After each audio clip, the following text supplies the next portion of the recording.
The little girl was standing outside the bakery with both hands pressed against the glass, staring at a birthday cake she knew she could never afford.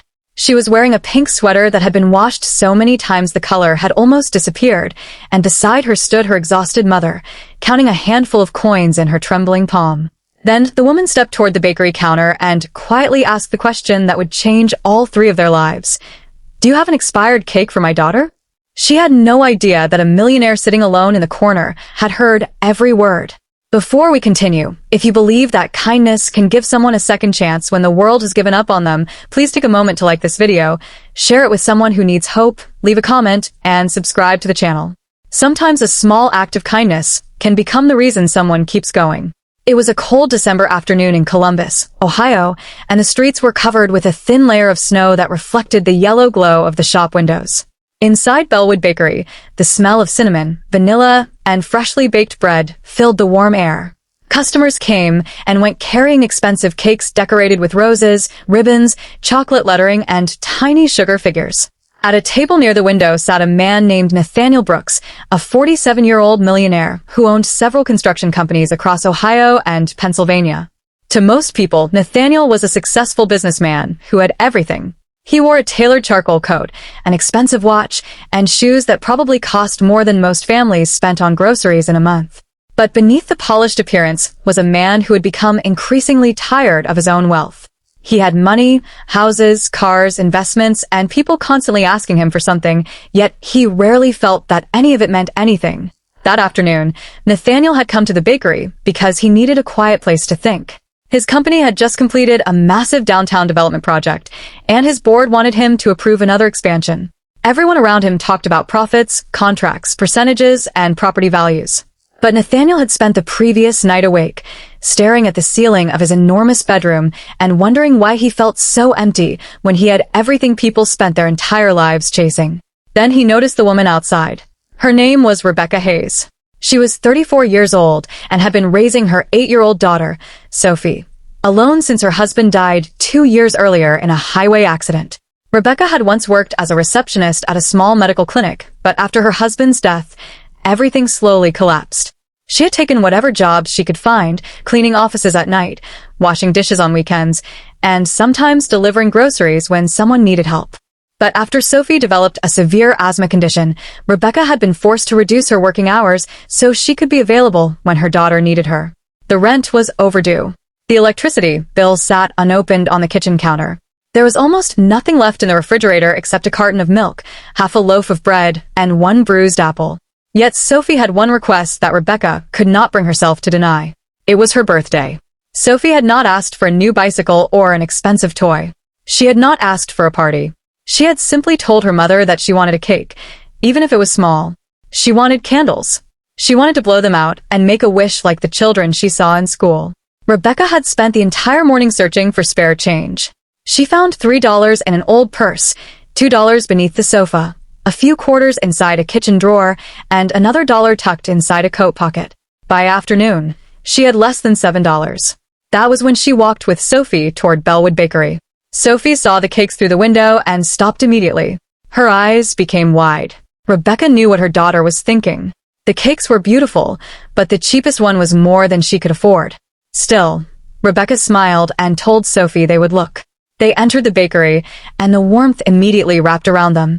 Sophie stared at a small strawberry cake decorated with white frosting. A handwritten card beside it said, "Birthday Special, $28. Rebecca's heart sank. She walked to the counter and waited until the baker, a kind middle-aged man named Harold, finished serving another customer. Then she leaned closer and lowered her voice. "Do you have an expired cake for my daughter?"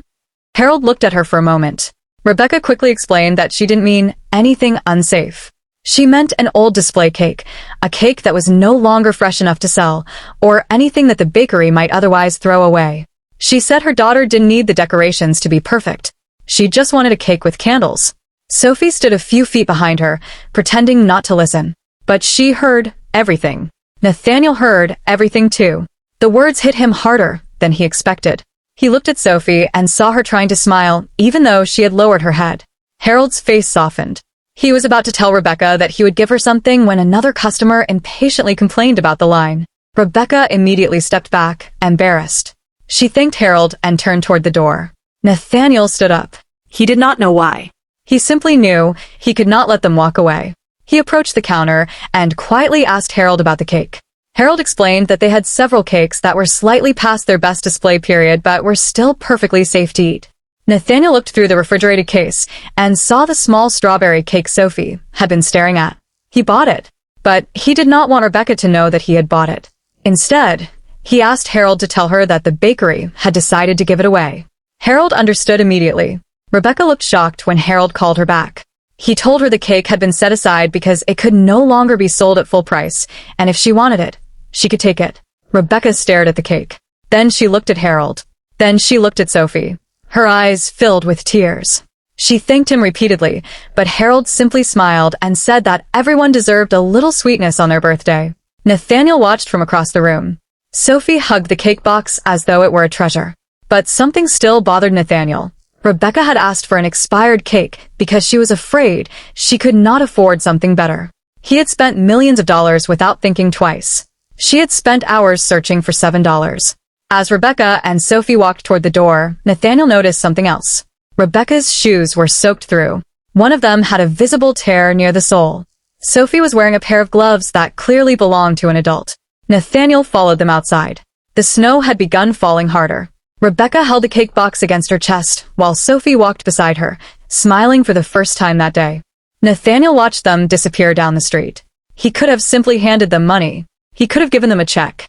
But something told him that money alone would not solve what he had just witnessed.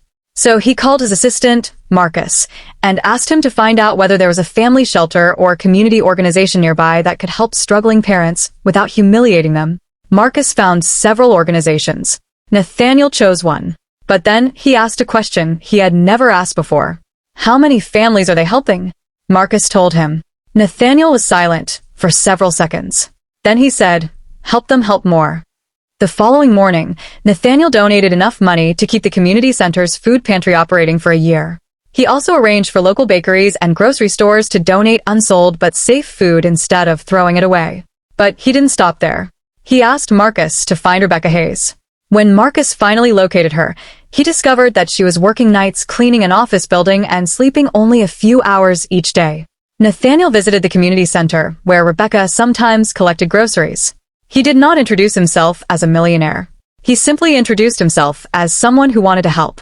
Rebecca was suspicious. She had been disappointed by too many people. She had heard promises before. Nathaniel told her there was a receptionist position available at one of his smaller companies, with flexible hours and health benefits. He said she would need to apply like anyone else, but if she was willing, he would make sure she got a fair opportunity. Rebecca nearly refused. Pride kept her silent. But then Sophie coughed beside her. Rebecca remembered that Pride could not pay the electricity bill. She accepted the interview.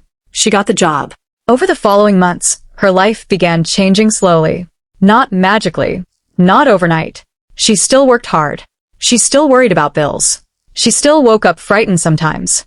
But now she had stability. Sophie had access to better medical care. The electricity stayed on. There was food in the refrigerator. And on the wall of their small apartment hung a photograph of Sophie smiling beside the strawberry cake from Bellwood Bakery. 1 year later, Sophie returned to the bakery. This time, she walked through the door holding her mother's hand. Nathaniel happened to be there. Sophie recognized him from that first day. She didn't know he was the man who had paid for her cake. She only remembered the quiet stranger who had watched her leave. She walked up to him and told him that her mother had a job now and that they were doing much better. Then she reached into her backpack and pulled out a small drawing. It showed a bakery, a little girl, her mother, and a man standing nearby. Above them, Sophie had written, "Someone was kind when we needed it." Nathaniel stared at the drawing for a long time. His eyes filled with tears. He realized something that afternoon. He had spent years believing that changing people's lives required enormous amounts of money. But the first thing that changed Sophie and Rebecca's lives was not money. It was dignity. Someone had listened. Someone had noticed.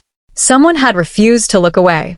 Nathaniel eventually created a foundation that provided emergency assistance to struggling families. But he made one rule very clear. Nobody receiving help would ever be treated like a charity case. Families were offered jobs, food, medical assistance, temporary housing, and opportunities to rebuild. And every December, Bellwood Bakery placed one small cake in its display window with a simple sign beside it. Everyone deserves a birthday. The bakery became a place where families could quietly request help without shame. Years later, Nathaniel would still return to that same corner table. Sometimes he would sit there alone. Sometimes Sophie, now older, would visit him. And whenever he looked through the window, he remembered the woman who had walked into the bakery with $7 and enough courage to ask for an expired cake. She had thought she was asking for leftovers. She had no idea she was about to remind a millionaire what wealth was actually supposed to mean. If this story touched your heart, please like the video, share it with someone who needs a little hope today, and subscribe for more stories about kindness, courage, and second chances. Your support helps these stories reach people who may need their message more than we realize. And before we end, I want you to leave one special comment. Everyone deserves a little kindness. Write those words if you believe that no person should ever feel ashamed for needing help. Because sometimes the person standing in front of us isn't asking for much. Sometimes they're just asking for one small reason to believe that tomorrow might be better. Rebecca thought she was asking for an expired cake. Nathaniel discovered that what she really needed was not a cake at all. She needed someone to see her. And sometimes, being seen with compassion is the first step toward changing a life.